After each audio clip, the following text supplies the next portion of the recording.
नमस्कार, welcome back. तो हम लोग इस लेक्चर में देखने वाले हैं गुप्त एवं गुप्तोत्तर युग के बारे में, है ना। तो सबसे पहले ध्यान रखेंगे कि जो गुप्त वंश की स्थापना थी वो 275 से 550 ईस्वी तक चली थी, है ना। ये है गुप्त वंश का के शासन करने का टाइम, और इसका जो स्थापना था ये श्रीगुप्त ने किया था, ये ध्यान रखेंगे। और इसका जो सबसे पहला शक्तिशाली राजा था वो गुप्त वन था, है ना। ये ध्यान रखेंगे, जिसने कि महाराजाधिराज की उपाधि धारण की थी। और जैसे ही हम लोग को पता है कि जैसे विक्रम संवत होता है, जब कब होता है 57 BC, और एक होता है शक संवत, ये होता है 78 AD, है ना। ये चीज़ का ध्यान रखेंगे। और ऐसे ही होता है गुप्त संवत, जिसका ईस्वी है 319 ईस्वी, है ना। इस चीज़ का ध्यान रखेंगे। और जो विंसेंट स्मिथ था, इसकी एक बुक है अर्ली हिस्ट्री ऑफ इंडिया, जिसमें कि इसने समुद्रगुप्त को भारत का नेपोलियन बताया है ना। इस चीज़ का आप ध्यान रखेंगे। और इसमें एक हरिसेन की प्रशस्ति है, जो कि प्रयाग प्रशस्ति भी बोलते हैं। ये संस्कृत भाषा में लिखी गई है, और ये कहाँ पे है तो इलाहाबाद में है, और जिसको कि अशोक ने बनाया था। और इसको क्या है कि जो अकबर था, है ना, ये अकबर ने इसको कौशाम्बी से ला के कहाँ पे रख दिया था, इलाहाबाद में। ये बात की बात है, ये ध्यान रखेंगे आप, है ना। और इसी जो ये इलाहाबाद प्रयाग प्रशस्ति है जो इलाहाबाद में है, इसमें जहांगीर का भी उल्लेख मिलता है और बीरबल का भी उल्लेख मिलता है, ठीक है। ये चीज़ का ध्यान रखेंगे आप। और देखते हैं, और जो गुप्त शासक चंद्रगुप्त द्वितीय थे, जिसको कि विक्रमादित्य के नाम से भी जाना जाता है, उनका दूसरा नाम देवगुप्त भी था, और देवराज और देवश्री भी उनको बोलते थे, है ना। ये चीज़ का आप ध्यान रखेंगे। और चंद्रगुप्त द्वितीय विक्रमादित्य को शक विजेता बोला गया है, जिसने ये जो अंतिम शक राजा थे रुद्र सिंह 3, इनको हराया था, और बाद में इसने उपाधि धारण की थी शकारी की। और जब ये इन्होंने शक को हराया था तो उन्हीं उपलक्ष्य में इसने चांदी के सिक्के भी चलवाए थे। किसने तो चंद्रगुप्त द्वितीय विक्रमादित्य ने। इस चीज़ को ध्यान रखेंगे। और जो चांदी के सिक्के थे उनको रूप्यक या रूपक भी कहा जाता था, है ना। ये चीज़ का आप ध्यान रखेंगे। और जो फाहियान था चीनी यात्री, ये चंद्रगुप्त द्वितीय के समय में ही भारत आया था। और चंद्रगुप्त द्वितीय के नवरत्न में से एक थे कालिदास, और इसी के दरबार में एक फिजिशियन थे जो कि धन्वंतरी थे, है ना। ये ध्यान रखेंगे आप। और जो स्कंदगुप्त थे, इन्होंने स्वर्ण सिक्के जारी करवाए थे, जिसमें कि धनुष बाण लिए हुए राजा की आकृति थी। और इन्हीं का दूसरा नाम क्रमादित्य भी है। इसने उपाधि धारण की थी स्कंदगुप्त ने। और स्कंदगुप्त के टाइम पे पहला हुन का आक्रमण हुआ था, जिसको कि स्कंदगुप्त ने हरा दिया था। ये चीज़ का ध्यान रखेंगे आप। और देखते हैं, और पश्चिम भारत का जो प्रमुख बंदरगाह था वो भरूच था। भरूच कहाँ पे है तो गुजरात में है, गुजरात में। इस चीज़ का ध्यान रखेंगे आप। और देखते हैं, गुप्त काल में गुजरात, बंगाल, दक्कन और तमिलनाडु वस्त्र उत्पादन के लिए प्रसिद्ध था, है ना। ये ध्यान रखेंगे। आयुर्वेद और चिकित्सा के क्षेत्र में दो नाम इम्पोर्टेंट है, चरक और सुश्रुत। ये ध्यान रखेंगे आप। जो धन्वंतरी थे ये आयुर्वेद के पंडित थे, और जो भास्कराचार्य थे ये खगोलज्ञ और गणितज्ञ थे, है ना। ये ध्यान रखेंगे आप। और देखते हैं, गुप्त काल में जो स्वर्ण की मुद्रा थी उसको दिनार कहा जाता था, और जो चांदी की मुद्रा थी उनको रूपक कहा जाता था, है ना। और ये जो सती प्रथा थी इसका भी उल्लेख मिला है गुप्त काल के टाइम पे। ये ध्यान रखेंगे। और देखते हैं कुछ इम्पोर्टेंट है तो, और गुप्त काल को स्वर्ण युग भी कहा जाता है। ये बहुत इंपॉर्टेंट है, बहुत बार एग्जाम में आया है ये क्वेश्चन। और इस टाइम पे जो कर दिया जाता था, और सबसे मेन इंपॉर्टेंट है कि मंदिर और ब्राह्मण को ना ग्राम, जो पूरा का पूरा गांव, वो अनुदान में दिए जाते थे। और जो एक कर दिया जाता था वो षष्ठांश होता था, मतलब 1/6 ये दिया जाता था कर, ये ध्यान रखेंगे। और जो सिंचाई में जो कर दिया जाता था उसको विदक भागम या उदक भाग कहा जाता था। और जो संस्कृत नाटकों में स्त्री और शूद्र प्राकृत भाषा का यूज करते थे, और संस्कृत भाषा सिर्फ उच्च वर्ण के लोग यूज करते थे। और जो ये बुक है मृच्छकटिकम, ये किसकी है? शूद्रक की है। ये इंपॉर्टेंट है, ये ध्यान रखेंगे। शतरंज का खेल का जो शुरुआत हुआ था वो भारत में हुआ था, और भारत के बाद ये ईरान होते हुए ये यूरोप गया था, है ना, ये ध्यान रखेंगे। और वो जो प्रवर सिंह प्रथम था, ये वाकाटा का शासक था।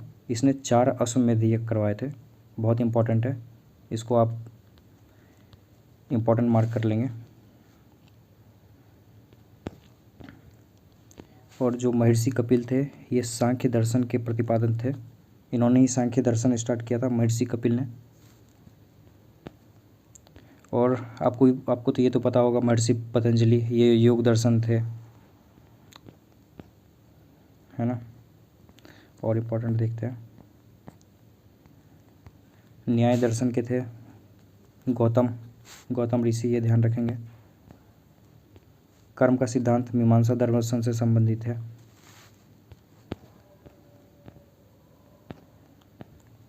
और देखते हैं कुछ अगर इम्पोर्टेंट है तो।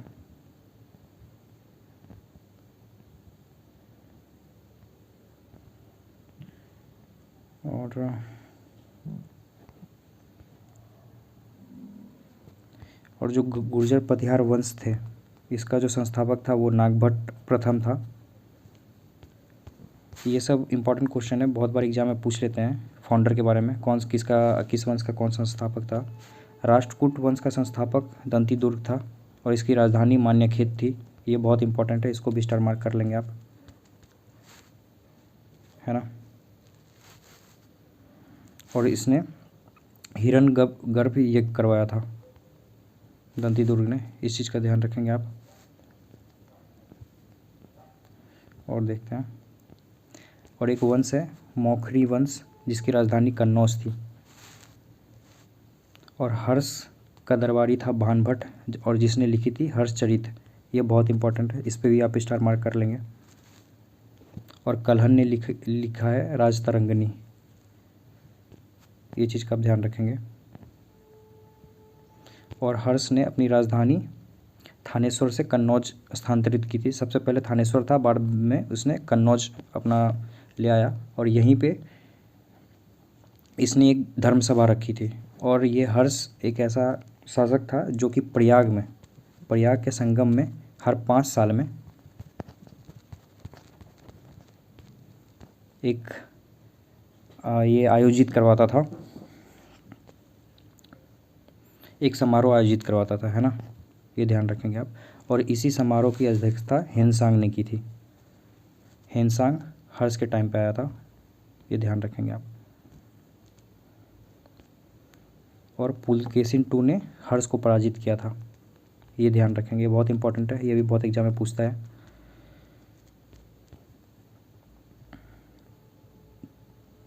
और हेनसांग की जो बुक है सियुकी, है ना, ये ध्यान रखेंगे आप।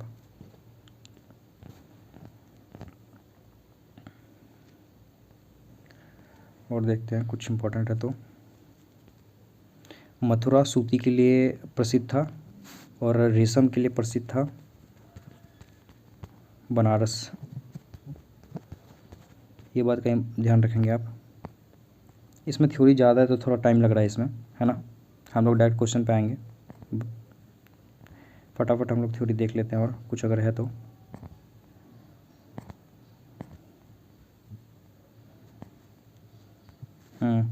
चीनी लोग चीनी लेखक अपने भारत को यिंतु के नाम से बुलाते हैं या थियांतु के नाम से बुलाते हैं? बहुत इंपॉर्टेंट है, ये भी आप ध्यान रखेंगे। 1993 में बख्तियार खिलजी ने नालंदा को डिस्ट्रॉय किया था और जो विक्रमशिला विश्वविद्यालय है इसका स्थापना धर्मपाल ने किया था। बहुत इंपॉर्टेंट है, याद रखेंगे। शंकराचार्य की जो फिलॉसफी है वो अद्वैत वेदांत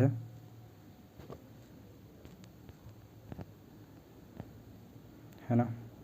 हम लोग डायरेक्ट आते हैं क्वेश्चन पे फटाफट। हम लोग थ्योरी देख चुके हैं ऑलरेडी। गुप्त वंश ने डैश की अवधि में शासन किया था? तो यह 319 से 500 ईस्वी की अवधि में शासन किया था, हमने अभी थ्योरी में देखा। और इसके गुप्त वंश के शासक, ये फाउंडर कौन थे? तो ये थे श्रीगुप्त,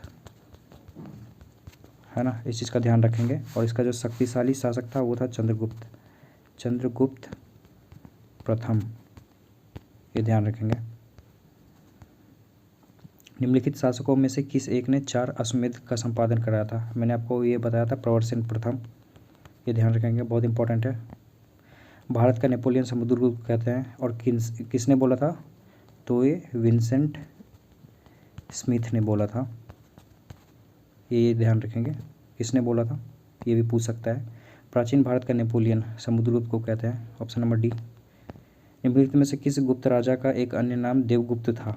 तो ये चंद्रगुप्त द्वितीय का नाम था देवगुप्त, है ना, ये ध्यान रखेंगे। और इसका एक और नाम था, वो था देवराज या देवश्री, इस नाम से भी इसको बोलते थे, है ना, ये ध्यान रखेंगे। प्रथम गुप्त शासक जिसने परम भागवत की उपाधि धारण की थी? तो ये था समुद्रगुप्त। परम भागवत उपाधि धारण करने वाला वापस है समुद्रगुप्त, ऑप्शन नंबर बी, है ना।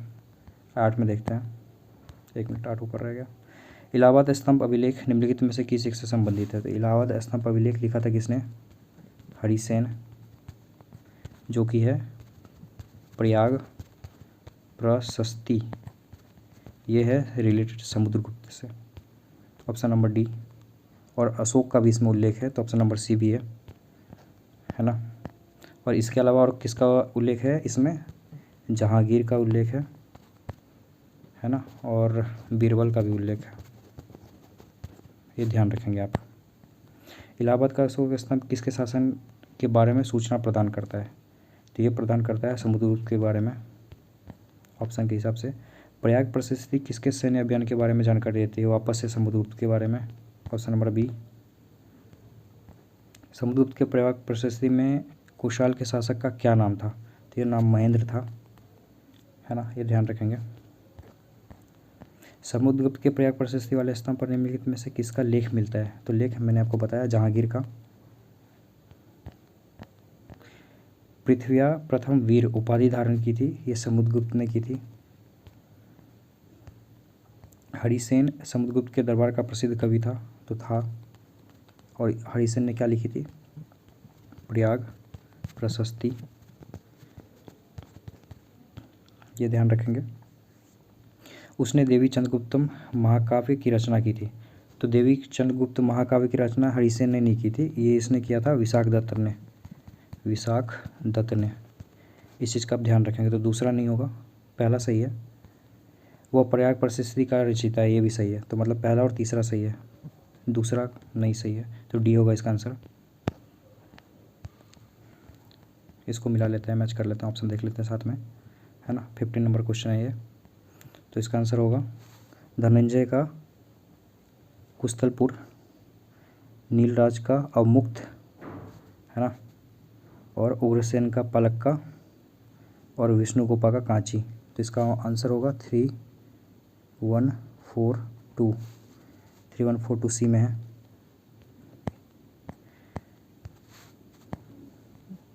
दिल्ली की कुव्वत उल इस्लाम मस्जिद के प्रांगण में उन्नत प्रसिद्ध लौह स्तंभ किसकी स्मृति में है? तो ये चंद्र की स्मृति में है। माना जाता है कि ये चंद्रगुप्त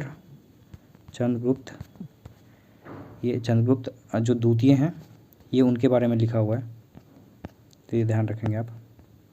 कौन सा राजवंश हुनों के आक्रमण से अत्यंत विचलित हुआ? तो ये हुआ था गुप्त वंश। कौन था इसमें? स्कंदगुप्त के टाइम पे हुन का आक्रमण हुआ था, लेकिन स्कंदगुप्त ने उनको हरा दिया था, है ना। तो इस चीज़ का आप ध्यान रखेंगे। और देखते हैं कहाँ गया क्वेश्चन, एक मिनट, हम लोग देखने वाले हैं 20 नंबर का। गुप्त सम्राट जिसने हुनों को पराजित किया था, वापस से स्कंदगुप्त ने, ऑप्शन नंबर सी, मैंने अभी आपको बताया। इनमें से किस गुप्त शासक ने हुनों को पराजित किया था, स्कंदगुप्त ने, option number D. Repeated question है, किस अभिलेख से ज्ञात होता है कि स्कंदगुप्त ने हुनों को पराजित किया था, तो ये भीतरी स्तंभलेख था, है ना, इस चीज़ का आप ध्यान रखेंगे। गुप्त साम्राज्य के पतन के विभिन्न कारण थे, निम्नलिखित कथनों में कौन सा कारण नहीं था, तो हुन आक्रमण बिल्कुल था, बार बार हो रहा था। प्रशासन का सामंतीय ढांचा ये भी था। उत्तरवर्ती गुप्तों का बौद्ध धर्म स्वीकार करना ये भी था। अरग आक्रमण ये नहीं था, है ना, ये अरब आक्रमण बाद में हुआ था, तो ये चीज़ का आप ध्यान रखेंगे। शक विजेता किसे माना जाता है, तो शक को किसने पराजित किया था, चंद्रगुप्त द्वितीय ने, है ना, ये ध्यान रखेंगे। और किसने किया था, किसको किया था, तो रुद्र सिंह तृतीय को, है ना। और इनके बाद ही इस चंद्रगुप्त दूसरे ने उपाधि धारण करी थी सकारी की, और बाद में चांदी का सिक्का भी जारी करवाया था, जिसको कि बोला जाता है रूपक, है ना। ये फैक्ट आप ध्यान रखेंगे। रजत सिक्के जारी करने वाला प्रथम गुप्त शासक था, मैंने अभी आपको बताया, चंद्रगुप्त द्वितीय। प्रसिद्ध चीन यात्री फाहियान ने किसके शासनकाल में भारत की यात्रा की थी, तो इन्होंने किया था चंद्रगुप्त दूसरे के शासनकाल में, फाहियान, ये ध्यान रखेंगे। 27 का देखते हैं, निम्नलिखित में कौन सा का सही सुमिलित नहीं है, तो नहीं पूछ रहा है इसमें, तो 27 का कुमारगुप्त मंसूर अभिलेख ये सही है, पातिक तक्षशिला अभिलेख ये सही है, समुद्रगुप्त एरन अभिलेख ये सही है, तो ये सही नहीं है। ये उदयगिरी गुहा अभिलेख है चंद्रगुप्त द्वितीय से, तो प्रभावती गुप्ता नहीं होगा यहाँ पे, इसका आंसर सी होगा, है ना, ये आप ध्यान रखेंगे। वापस से देखते हैं शासक और उनकी रानियाँ, मैच करते हैं, तो ये होगा चंद्रगुप्त की कुमार देवी ए का 3, समुद्रगुप्त की दत्ता देवी 3 का बी का 1, है ना, और चंद्रगुप्त द्वितीय की कुबेर नागा 2, और कुमार प्रथम की अन्नत देवी 3, 1, 2, 4, ये ए में है, इसका आंसर ए होगा, ये आप ध्यान रखेंगे। वैसा ये क्वेश्चन इंपॉर्टेंट नहीं, ये पूछा नहीं जाता है। ईसा की 3री शताब्दी से, जबकि हुन आक्रमण से रोमन साम्राज्य समाप्त हो गया और भारतीय व्यापारी आधिकारिक निर्भर हो गए, तो आधिकारिक निर्भर हो गए थे दक्षिण पूर्व एशियाई व्यापार पर, क्योंकि ये अपना ये वाला जो रीजन है यहाँ वाला सुमात्रा जावा वाला, तो इस पे ज़्यादा हो गए थे निर्भर, ये ध्यान रखेंगे। गुप्त काल में उत्तर भारतीय व्यापार निम्नलिखित में से किस एक पत्तन से संचालित होता था, तो ये ताम्रलिप्ति से होता ये सबसे था, ये तीनों से ये चारों से होता था, बट ताम्रलिप्ति से सबसे ज़्यादा होता था। ताम्रलिप्ति कहाँ है, वेस्ट बंगाल में, है ना, ये ध्यान रखेंगे। निम्नलिखित में से कौन सा बंदरगाह गुप्त काल में उत्तर भारतीय व्यापार के लिए उपयोग किया जाता था, तो ये सब किया जाता था, BADC, इसका आंसर ई होगा, ये ध्यान रखेंगे आप। भारत ने दक्षिणी पूर्वी एशिया के साथ अपने आरंभिक सांस्कृतिक संपर्क तथा व्यापारिक संबंध बंगाल की खाड़ी के पार बना रखे थे, निम्नलिखित में से कौन सी बंगाल की खाड़ी के इस उत्कृष्ट आरंभिक समुद्री इतिहास की सबसे विश्वसनीय व्याख्या हो सकती है ना, तो ये है बंगाल की खाड़ी में चलने वाली मानसून हवाओं ने समुद्री यात्रा को सुगम बना दिया था, तो इसका आंसर सी होगा। प्राचीन भारत में देश की अर्थव्यवस्था में अत्यंत महत्वपूर्ण भूमिका निभाने वाली श्रेणी से रिलेटेड क्वेश्चन है, तो प्रत्येक श्रेणी राज्य की एक केंद्र प्राधिकरण के साथ पंजीकृत होती थी। प्रशासनिक स्तर पर राजा उनका प्रमुख होता था, तो राजा प्रमुख नहीं होता था, वो लोग खुद से ही एडमिनिस्ट्रेट करते थे खुद की, राजा इसमें इंटरफेयर नहीं करता था उन लोगों की चीज़ में। श्रेणी ही वेतन, काम करने के नियमों, मानकों और कीमतों को सुनिश्चित करती थी, तो ये आंसर सही, ये ऑप्शन सही है। श्रेणी अपने सदस्यों पर न्यायिक अधिकार होता था, तो ये ऑप्शन भी सही है, तो इसका आंसर होगा 2 और 3। राजा का इंटरफेयर नहीं होता था इन लोगों के बीच में।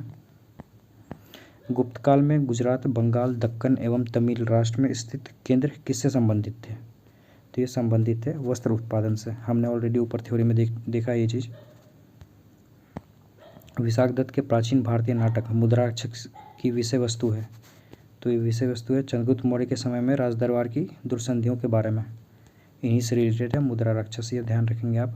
निम्नलिखित में से कौन गुप्त काल में अपनी आयुर्विज्ञान विषयक रचना के लिए जाना जाता है? तो इसमें से कोई नहीं है ना, इसलिए इसका आंसर नन है, नन मानेंगे इनका आंसर, ये ध्यान रखेंगे आप।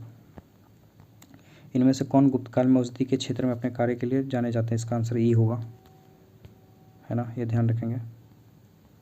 निम्नलिखित में से किसका प्राचीन भारत के आयुर्वेद शासन से संबंध नहीं है? तो ये भास्कराचार्य का संबंध नहीं है। धन्वंतरी हैं, चरक हैं, सुश्रुत हैं, ऑलरेडी हम ये तीनों को थ्योरी में देख चुके हैं, इसका आंसर ऑप्शन बी होगा। लीलावती के लेखक थे, तो लीलावती के लेखक थे भास्कराचार्य, ऑलरेडी हम लोग थ्योरी में देख चुके हैं। प्राचीन कालीन भारत में हुई वैज्ञानिक प्रगति के संदर्भ में निम्नलिखित में से कौन से कथन सही हैं? प्रथम शताब्दी ईस्वी में विभिन्न प्रकार के विशिष्ट शैल औजारों का उपयोग आम था, ये ऑप्शन सही है।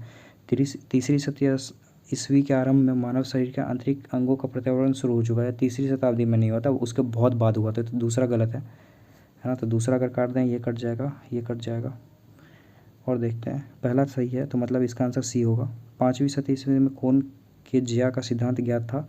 7वीं शताब्दी ईस्वी में चरकिया चतुर्भुज का सिद्धांत ज्ञान था, इसका ऑप्शन सी होगा, है ना, ये ध्यान रखेंगे।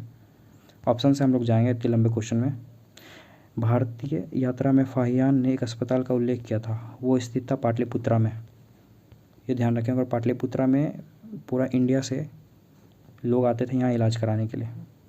चंद्रगुप्त के 9 रत्नों में से निम्न में से कौन फलित ज्योतिष? फलित ज्योतिष कहते हैं एस्ट्रोलॉजर को, एस्ट्रोलॉजर को, ये ध्यान रखेंगे। और एस्ट्रोलॉजर था छपनक, है ना, ये ध्यान रखेंगे आप। कालिदास किसके शासनकाल में थे? तो ये चंद्रगुप्त द्वितीय के शासनकाल में थे, ये ध्यान रखेंगे। इनमें से किसने पहली बार यह व्याख्या की थी कि पृथ्वी के अपनी धुरी पर घूमने के कारण प्रतिदिन सूर्योदय एवं सूर्यास्त होता है? तो ये आर्यभट्ट ने किया था, ये ध्यान रखेंगे। अधोलिखित में कौन गुप्तकालीन स्वर्ण मुद्रा है? तो स्वर्ण मुद्रा मैंने आपको बताया दिनार है ना। गुप्त स्वर्ण मुद्रा को क्या कहा जाता था? तो दिनार कहा जाता था। और जो रजत मुद्रा थी उसको रूपक कहा जाता था, ये ध्यान रखेंगे। गुप्तकालीन रजत मुद्रा को क्या कहा जाता था? तो रूपक, मैंने अब आपको बताया ऊपर, थ्योरी में ऑलरेडी हम लोग ये चीज़ देख चुके हैं। निम्नलिखित में से किस गुप्त शासक ने सर्वप्रथम सिक्के जारी किए थे? सर्वप्रथम चंद्रगुप्त प्रथम ने जारी किए थे, ये ध्यान रखेंगे आप। गुप्त काल में लिखित संस्कृत नाटकों में स्त्री और शूद्र बोलते थे, प्रकृत बोलते थे, और जो उच्च वर्ण के लोग थे, उच्च वर्ण के लोग वो संस्कृत बोलते थे, ये ध्यान रखेंगे। सती प्रथा का प्रथम अभिलेख साक्ष्य प्राप्त हुआ है, एरन से हुआ है। गुप्त संवत की स्थापना किसने की थी? तो ये चंद्रगुप्त प्रथम ने की थी। क्या माना जाता है? तो 319 ईस्वी को माना जाता है गुप्त संवत, ये मैच करेंगे। अशोक को क्या बोला जाता है? तो प्रियदर्शनी बोला जाता है। एक एक ही में है, तो इसका आंसर सी होगा, हम लोग और मैच कर लेंगे। समुद्रगुप्त प्रक्रमांक बोला जाता है। चंद्रगुप्त दूसरे को विक्रमादित्य बोला जाता है और स्कंदगुप्त को कर्मादित्य बोला जाता है, ऑलरेडी हम लोग थ्योरी में देख चुके हैं। 2 1 3 4 सी में है, ऑप्शन नंबर सी होगा इसका आंसर। नगरों का क्रमिक पतन किस काल की एक महत्वपूर्ण विशेषता थी? तो ये गुप्त काल की थी, इसी टाइम पे हुआ था। किस शासक वंश ने मंदिरों एवं ब्राह्मणों को सबसे अधिक ग्राम? ये गुप्त वंश ने दिया था। प्राचीन भारत में किस वंश का शासनकाल स्वर्ण युग? ये गुप्त थे, इनका शासन स्वर्ण युग कहलाता था। निम्नलिखित में से किस काल में स्त्री और पुरुष से बराबरी नहीं था? तो ये किसी भी काल में नहीं था, ये सिर्फ ऋग्वेद में था, है ना। ऋग्वेद में सब समान थे, उसके बाद से किसी काल में ऐसा नहीं हुआ कि दोनों को बराबरी मिली है। गुप्त युग में भूमि राजस्व की दर क्या थी? तो वो 1/6 थी, 6वां भाग, ऑप्शन बी, ये ध्यान रखेंगे। धर्मशास्त्रों में भू राजस्व की दर क्या थी? 1/6, मैंने बताया अभी। हिंदू विधि द्वारा मान्य कर कितना था? तो ये मान्य कर उपज का 6वां भाग, ये ध्यान रखेंगे। किस प्रकार की भूमि को अपृहत कहा जाता था? तो ये बिना जोती हुई भूमि को जंगली भूमि, है ना। भारत के इतिहास के संदर्भ में कुलियावाप और द्रोणावाप यूपीएससी का क्वेश्चन है 2020 का, ये ध्यान रखेंगे आप। इसको भूमाप के लिए, ज़मीन को मापने के लिए ये यूज किया जाता था। गुप्त साम्राज्य द्वारा निम्न में से किन्हें कर रहित भूमि प्रदान की जाती थी? तो ये ब्राह्मणों को दिया जाता था। ब्राह्मणों और ग्रामीण के जो गांव के लोग थे, जो गरीब लोग थे, उनको दिया जाता था। प्राचीन भारत में सिंचाई को क्या कहते थे? तो ये विदक भागम कहते थे सिंचाई को, है ना। 3री शताब्दी में वारंगल प्रसिद्ध था। ये लोहे के यंत्रों और उपकरणों हेतु प्रसिद्ध था। प्राचीन भारत गुप्त राजवंश के समय में के संदर्भ में नगर, घंटाशाला, कुदरा तथा चौल किस लिए विख्यात थे? तो ये विख्यात है, कुदरा तथा चौल ये विख्यात है विदेशी व्यापार करने वाले बंदरगाह के लिए, है ना, ये ध्यान रखेंगे आप। तोरमान किस जातीय दल का था? तो तोरमान था हुन का। फैक्ट है, याद रखेंगे। निम्नलिखित में से किसने हुन शासक मिर्हिकुल को पराजित किया था? तो मिर्हिकुल को पराजित किया था यशोधर्मन ने। चीनी यात्री जिसने 6ठी शताब्दी में भारत दर्शन किया था, तो ये था सुंग युन। चीनी यात्री सुंग युन ने भारत की यात्रा की थी 515 से 515 ईस्वी के पूर्व में किया था इसने।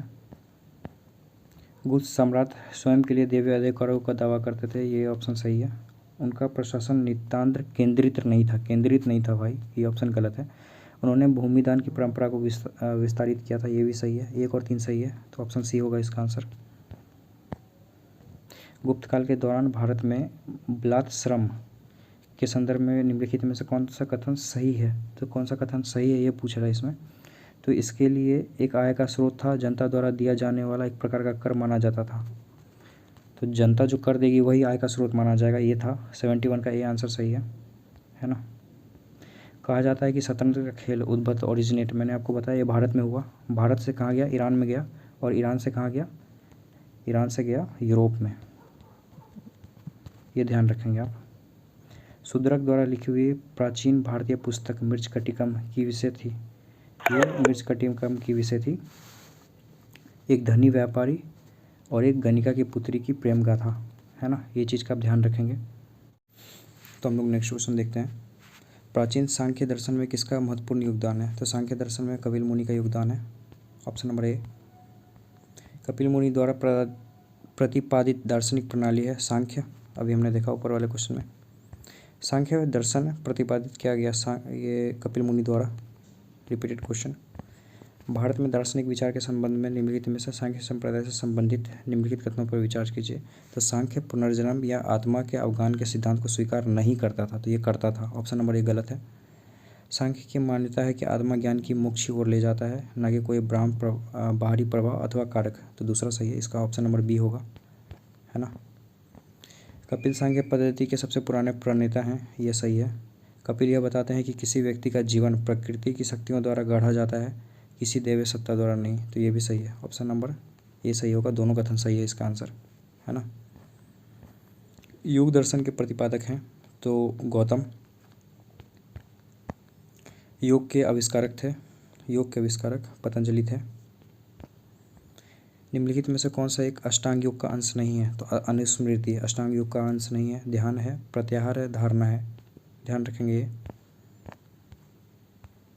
महाभाष्य के लेखक पतंजलि समसामयिक थे, तो ये पुष्यमित्र शुंग के समसामयिक थे।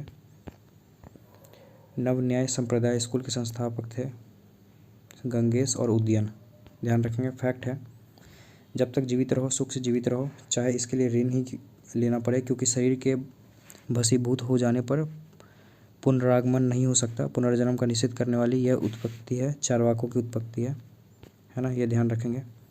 केवल प्रत्यक्ष प्रमाण को कौन स्वीकार करता है? यह चारवाक लोग, ऐसा चारवाक की फिलॉसफी है ये। अधोलिखित में से कौन एक चारवाक के अनुसार सर्वोच्च मूल्य है? तो ये काम है, ऑप्शन नंबर सी, ये ध्यान रखेंगे। चारवाक दार्शनिक प्रणाली है, तो ये लोकायत प्रणाली है, ध्यान रखेंगे। न्याय दर्शन, न्याय है रिलेटेड गौतम से, है ना। न्याय दर्शन के संस्थापक हैं गौतम। न्याय दर्शन का प्रवर्तक कौन है? तो न्याय के प्रवर्तक गौतम है। न्याय दर्शन के प्रवक्ता थे तो ये गौतम थे। मीमांसा के प्रणेता हैं ये जैमिनी है, मीमांसा के प्रणेता, ये ध्यान रखिएगा। ये डायरेक्ट आपको मैं यहाँ दिखा देता हूँ। न्याय दर्शन गौतम, मीमांसा के जैमिनी, सांख्य के कपिल मुनि हैं, वेदांत दर्शन के बदरायण हैं, वैशेषिक के कनाद मुनि हैं और योग के पतंजलि, है ना। ये इंपॉर्टेंट है, ये ध्यान रखिएगा। कर्म का सिद्धांत दिया था मीमांसा ने, मीमांसा से रिलेटेड था। निम्नलिखित में से किस दर्शन का मत है कि वेद शाश्वत सत्य है, तो ये मीमांसा का है, फैक्ट है, ध्यान रखेंगे। अपूर्व का सिद्धांत संबंधित है, तो ये मीमांसा से संबंधित है। निम्न में से किस भारतीय दर्शन ने परमाणु सिद्धांत का प्रतिपादन किया था, परमाणु सिद्धांत का प्रतिपादन किया था, तो परमाणु सिद्धांत का प्रतिपादन किया था वैशेषिक ने, है ना, यह ध्यान रखेंगे। निम्नलिखित युगों में से कौन सा एक भारतीय षड दर्शन का भाग नहीं है, तो ये लोकायत और कापालिक भाग नहीं है इसका, बाद की तीनों भाग हैं। लोक या लोकायत दर्शन किसको कहा जाता है, तो ये चार्वाक को कहा जाता है, ऑलरेडी हमने थ्योरी में देखा है ये चीज़। अद्वैत दर्शन के संस्थापक हैं शंकराचार्य, इनका जन्म हुआ केरल में और इन्होंने 4 मठों की स्थापना की है, ये ध्यान रखेंगे आप। शंकर के दर्शन को कहा जाता है, ये अद्वैतवाद है। प्रच्छन्न बौद्ध शंकर को, शंकराचार्य पूरा नाम है इनका। निम्नलिखित में से अद्वैत वेदांत के अनुसार किसके द्वारा मुक्ति प्राप्त की जा सकती है, ज्ञान के द्वारा, सॉरी ये में है ज्ञान, ज्ञान के द्वारा मुक्ति प्राप्त की जा सकती है। विशिष्ट अद्वैत सिद्धांत ये रामानुजाचार्य के हैं। निम्नलिखित में से किसका संबंध वेदांत दर्शन के साथ नहीं है, तो वेदांत दर्शन के साथ अभिनव गुप्त का संबंध नहीं है, शंकराचार्य का है, रामानुज का है, माधव का है ना, ये ध्यान रखेंगे। विक्रम संवत 57 या 58 BC, शक संवत 78 AD, है ना। 320 या 319 AD ये गुप्त संवत है और 3102 ये कली संवत है ना, तो ये 3102, तो इसका आंसर डायरेक्ट डी है, आप मैच कर लेंगे, ऑलरेडी मैं आपको बता चुका हूँ इसके बारे में थ्योरी में। विक्रम संवत, यह आप इससे घबराएंगे नहीं, 57 या 58 दोनों में से कोई लिखा रहेगा, इसी के बीच का माना जाता है, तो ये सही है। शक संवत 78 AD ये भी सही है। गुप्त काल 319 या 320 लिखा रहता है। भारत में मुसलमान शासन का युग 1192 में, जब महमूद गौरी ने पृथ्वीराज चौहान को हराया था, उस टाइम से हुआ था, तो इसका आंसर होगा ऑप्शन नंबर डी, ये ध्यान रखेंगे। पुलकेशिन वन का बादामी शिलालेख शक वर्ष 465 का दिनांकित है।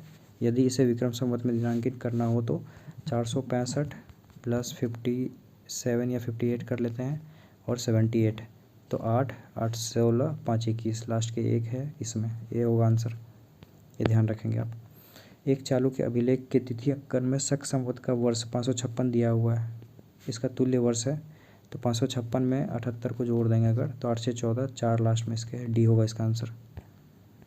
पुराणों के अनुसार चंद्रवंशी शासकों का मूल स्थान है, ये प्रतिष्ठानपुर था मूल स्थान। मौखरी शासकों की राजधानी कन्नौज थी, ऑलरेडी बता चुका हूँ थ्योरी में।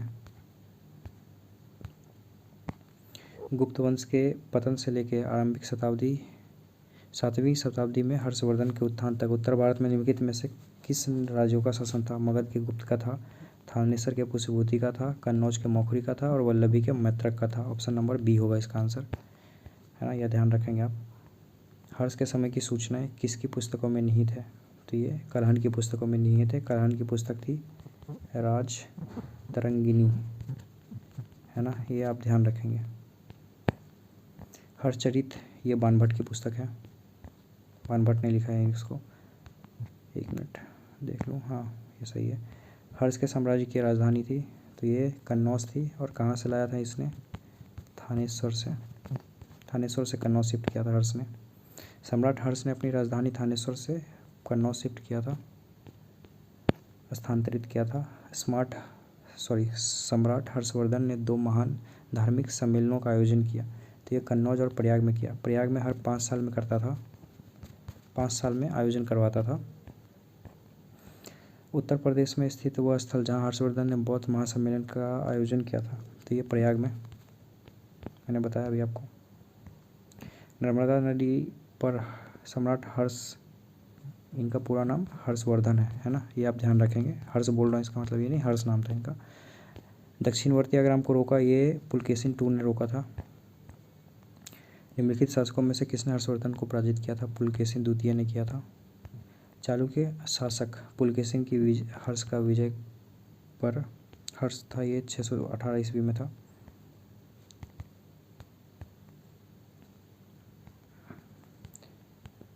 कवि बान निवासी था, तो ये निवासी उपयुक्त में से कोई नहीं। ये सोन नदी के पास कोई गांव है, सोन नदी, ये पाटलिपुत्र और भोजपुर के बीच का रीजन है। इसका आंसर ये होगा, इनमें से कोई नहीं होगा। हेनसांग किसके शासनकाल में आया था? तो हेनसांग आया था हर्षवर्धन के शासनकाल में। एच से हर्ष और एच से हेनसांग। इंग्लिश में लिख रहा हूँ, दोनों में एच कॉमन है, और हिंदी में भी लिखें तो दोनों में ह कॉमन है। आप इससे ध्यान रख सकते हैं इसको। हर्षवर्धन के शासनकाल में किस चीनी यात्री ने भारत की यात्रा की थी? तो ये हेनसांग ने किया था। सही पूछ रहा है। सड़क और नदी मार्ग लूटपाट से पूरी तरह सुरक्षित है? पूरी तरह से सुरक्षित नहीं था। जहाँ तक अपराधों के लिए दंड का प्रश्न है, अग्नि, जल व विष द्वारा सत्य परीक्षा किया जाना ही किसी भी व्यक्ति की निर्दोषिता अथवा दोष के निर्णय के साधन थे। ये ऑप्शन सही है। व्यापारियों को 9 घाटों और नौकाओं पर शुल्क देना पड़ता था, तो ये भी सही है। तो इसका आंसर 2 और 3 होगा, है ना। देखते हैं 2 और 3 बी में है। हर्ष के दरबार में हेनसांग को एक दूत के रूप में किसने भेजा था? तो ये किसी ने नहीं भेजा था, कोई नहीं, ये अपने मन से आया था, है ना, ये ध्यान रखेंगे आप। हेनसांग की भारत में यात्रा के समय सूती कपड़ों के उत्पादन के लिए सबसे प्रसिद्ध था मथुरा, और रेशम के लिए प्रसिद्ध था बनारस, वाराणसी, है ना, ये ध्यान रखेंगे आप। कौशेय शब्द का प्रयोग किया गया है? कौशेय शब्द का प्रयोग रेशम के लिए किया गया है। चीनी यात्री हेनसांग ने किस विद्यालय में अध्ययन किया था? ये नालंदा विश्वविद्यालय में अध्ययन किया था इसने। आज भी भारत में हेनसांग को याद करने का मुख्य कारण है सियुकी की रचना, जो इसकी रचना थी, जिसमें भारत के संबंधित, भारत में इसने जो जहाँ जहाँ यात्रा किया था या जहाँ जहाँ भारत में घूमा था, उसका विवरण उसने उस किताब में किया है। चीनी यात्री जिसने भीनमाल की यात्रा की थी, ये था हेनसांग। सियुकी नामक यात्रा विवरण ये हेनसांग की है ना। चीनी यात्री इत्सिंग ने बिहार का भ्रमण किया था, तो ये किया था 671 से 695 ईस्वी के बीच में, तो इसका ऑप्शन नंबर डी होगा। हुंडी, हुंडी विनिमय पत्र है, एक तरह से चेक बोल सकते हैं इसको।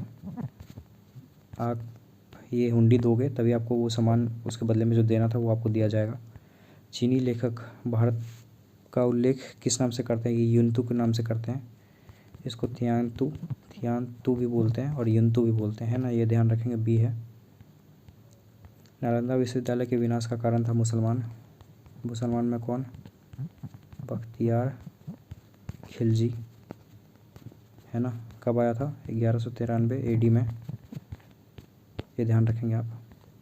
भारत में सर्वप्रथम प्राचीन विहार है, ये नालंदा है। विहार जहाँ पे लोग निवास करते हैं, और नालंदा में हॉस्टल भी था ना, तो यहाँ पे लोग रहते थे, रह के पढ़ाई करते थे। नालंदा कहाँ पर स्थित है? तो यह बिहार में स्थित है। गुप्तोत्तर युग में मुख्य व्यापारिक केंद्र था कन्नौज था, कन्नौज यूपी में है। सामंतवाद का विकास गुप्तोत्तर काल की कृषक संरचना की प्रमुख विशेषता थी, बिल्कुल थी। इस काल में भूस्वामी, मध्यस्थ वर्ग एवं आश्रित कृषक वर्ग अस्तित्व में आया, ये भी था। और अगर बीच में क्योंकि लगा दें और अब इसको पढ़ें। सामंतवाद का विकास युगोत्तर काल की कृषक संरचना की प्रमुख विशेषता थी, क्योंकि इस काल में भूस्वामी, मध्यस्थ वर्ग एवं आश्रित कृषक वर्ग अस्तित्व में आया, तो ये सही है। तो इसका आंसर दोनों सही होगा और दोनों को एक्सप्लेन भी करता है, तो ऑप्शन नंबर ए होगा इसका आंसर। चीनी तीर्थयात्री फाहियान ने कनिष्क द्वारा आयोजित की गई। फाहियान कनिष्क के दरबार में आया ही नहीं था, फाहियान आया था चंद्रगुप्त द्वितीय के दरबार में, है ना। तो इसका पहला गलत है। हेनसांग आया था, हर्षवर्धन से मिला था, उसने बौद्ध धर्म का प्रतिरोध पाया, तो हेनसांग ऑलरेडी पहले से जानता था ये चीज़। दूसरा भी गलत है, पहला भी गलत है, इसका आंसर ऑप्शन डी होगा, है ना, ये ध्यान रखेंगे। आयोग ने इसका आंसर दिया नहीं है, क्योंकि ये जो ईस्वी दिया हुआ है ये तब का ईस्वी है जब ये लोग चीन से बाहर निकले थे, ये अरब से बाहर निकला था। भारत भ्रमण का वर्ष इसमें पूछा गया है, तो भारत में ये लोग बहुत कम ही टाइम रहते हैं, कोई 12 साल कोई 14 साल, तो इस वजह से आयोग ने इसका आंसर दिया नहीं है, तो ये ध्यान रखेंगे आप। मुल्तान के सूर्य मंदिर का उल्लेख हिंसांग, अबू जईद अल मसूदी तथा अल बरूनी ने किया है, तो ये सही है। शामपुर यात्रोत्सव सूर्य पूजा से संबंधित था, तो ये भी सही है। इसका आंसर सी होगा, ए एंड बी। अत्यंत सशक्त केंद्रीय राजनीतिक सत्ता, अत्यंत दुर्बल प्रांतीय अथवा स्थानीय राजनीतिक सत्ता, ये नहीं था। भूमि के नियंत्रण, स्वामित्व पर आधारित प्रशासनिक संरचना का उदय, ये था। सामंत तथा उसके अधिपति के बीच स्वामी दास संबंध का बनाना, ये भी था, तो ऑप्शन बी होगा इसका आंसर, है ना, ये ध्यान रखेंगे। देखते हैं आगे क्वेश्चन। निम्नलिखित कथनों में से कौन सा 8वीं सदी के संत शंकराचार्य के बारे में सही नहीं है? तो इन्होंने प्रयाग को तीर्थराज नाम नहीं दिया था, तो ये सही नहीं है, उसका आंसर ऑप्शन सी होगा। बाद बाकी इन्होंने चारण धर्म की स्थापना की थी, है ना, इन्होंने बौद्ध और जैन धर्म के विस्तार पर रोक लगाई थी, इन्होंने वेदांत का प्रसार किया था, ये भी सही है ना, ये ध्यान रखेंगे, ऑप्शन सी होगा उसका आंसर। आदि शंकर जो बाद में शंकराचार्य बने, उनका जन्म हुआ था केरल में, ऑलरेडी थ्योरी में बता चुका हूँ मैं आपको। आदि शंकराचार्य द्वारा स्थापित 4 मठ कहाँ स्थित हैं? तो ये है जोशी मठ, जहाँ पे अभी अभी भूकंप आया था, बहुत न्यूज़ में रहा था ये एरिया। द्वारका गुजरात में है, जोशी मठ उत्तराखंड में है, यूके, द्वारका गुजरात, पुरी उड़ीसा में है ना, और श्रृंगेरी ये साउथ में है, कर्नाटक के आसपास है, जिसका आंसर ऑप्शन होगा सी, ये ध्यान रखेंगे आप। निम्नलिखित में से कौन सा 4 धाम में सम्मिलित नहीं है? तो ये मानसरोवर सम्मिलित नहीं है, पुरी है, द्वारका है, रामेश्वरम है, तो ऑप्शन नंबर सी इसका आंसर होगा। निम्नलिखित जोड़ों में से कौन सा जोड़ सम्मिलित नहीं है? रवि कीर्ति पुलकेशिन, तो ये सही है। भवभूति कन्नौज के यशवर्धन, ये भी सही है। दंडी नरसिंहवर्मन, ये भी सही है ना। ये हरिसेन का हर्ष, हरिसेन हर्ष का नहीं था, हरिसेन किसका था? समुद्रगुप्त का था ना, जिसने प्रयाग प्रशस्ति लिखा था, है ना, ये ध्यान रखेंगे आप। तो इसका आंसर ऑप्शन सी होगा, ये ध्यान रखेंगे। इसको मैच करते हैं। आमिर खुसरो आया था अलाउद्दीन खिलजी के साथ, दरबारी कवि था उसका। कालिदास चंद्रगुप्त द्वितीय का था, हरिसेन समुद्रगुप्त का था, बाणभट्ट हर्षवर्धन का था। तो 4 1 2 3 ऑप्शन नंबर बी में है, बी होगा इसका आंसर। 151 का मैच करते हैं। भोज का था, धार दुर्गावती का गोंडवाना, समुद्रगुप्त विदिशा, अशोक उज्जैन, है ना। 3 4 2 1 देखते हैं, डी में है, ऑप्शन डी होगा इसका आंसर। आप लोग मैच कर लेंगे, है ना। ये देखते हैं जो फेमस स्थल और जो राज्य में है, भिलसा एमपी में, ये सही है। द्वार समुद्र महाराष्ट्र में नहीं है, ये गलत है। ये कहाँ है? कर्नाटक में है ना, ये ध्यान रखेंगे। गिरनार गुजरात में, ये भी सही है। थानेश्वर ये हरियाणा में है, यूपी में नहीं है ना। तो इसका आंसर 1 और 3 होगा, तो 1 और 3 ए में है, इसका आंसर ए होगा। ये इस चैप्टर का लास्ट क्वेश्चन था। वीडियो अच्छी लगी तो वीडियो को लाइक करें, चैनल को सब्सक्राइब करें, है ना। हम लोग नेक्स्ट लेक्चर में देखने वाले हैं प्राचीन भारत में स्थापत्य कला, है ना। Thank you so much.